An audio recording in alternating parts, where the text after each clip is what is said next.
All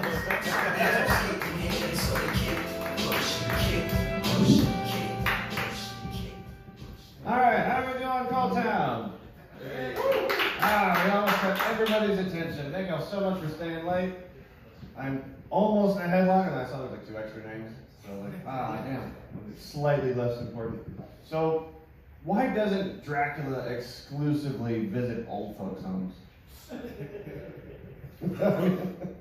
I mean, it wouldn't be that hard for him to like get invited in. All he would have to do is just find one lonely grandma, make her feel like a woman again, and then bam, it's a geriatric buffet.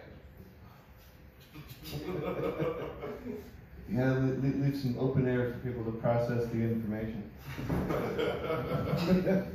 I think the reason Dracula avoids the elderly is because it's really hard to be attracted to one undead grandma, let alone a gaggle of ghoulish brides.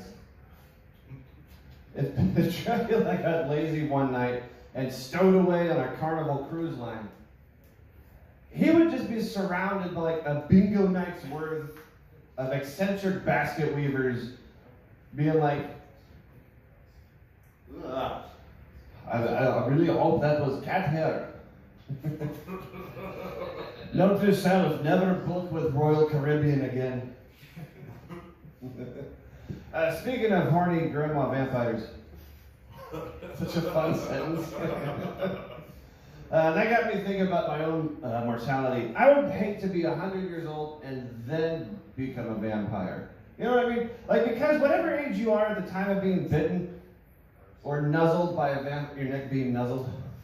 It's a nice nuzzling. It's not so much teeth, just a sort of like.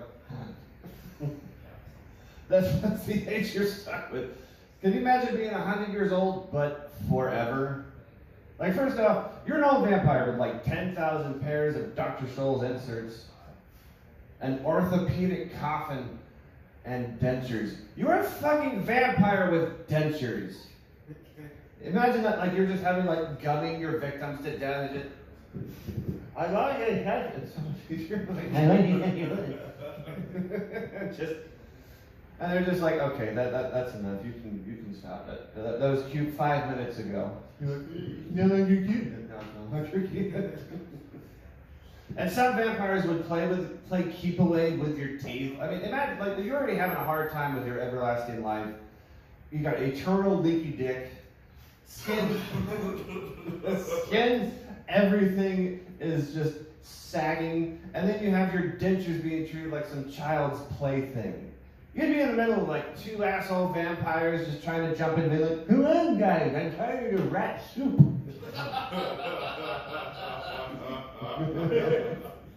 Like, and as an older vampire, damn, I have so much left over.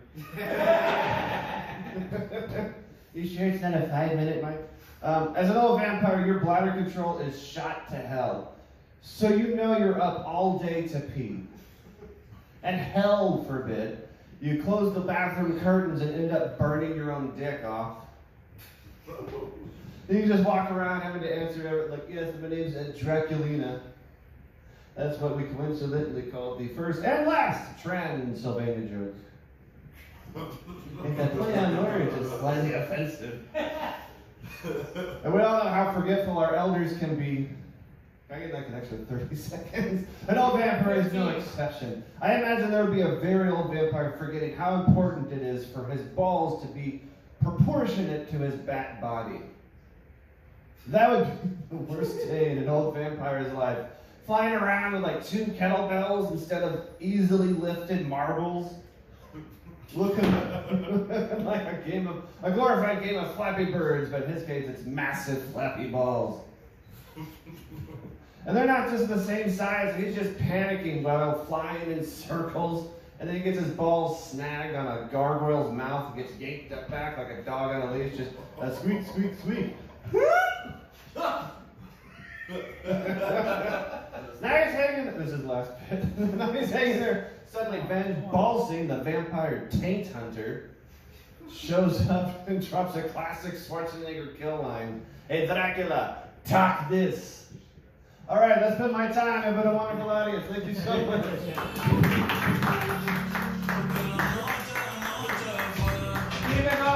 singing, everybody.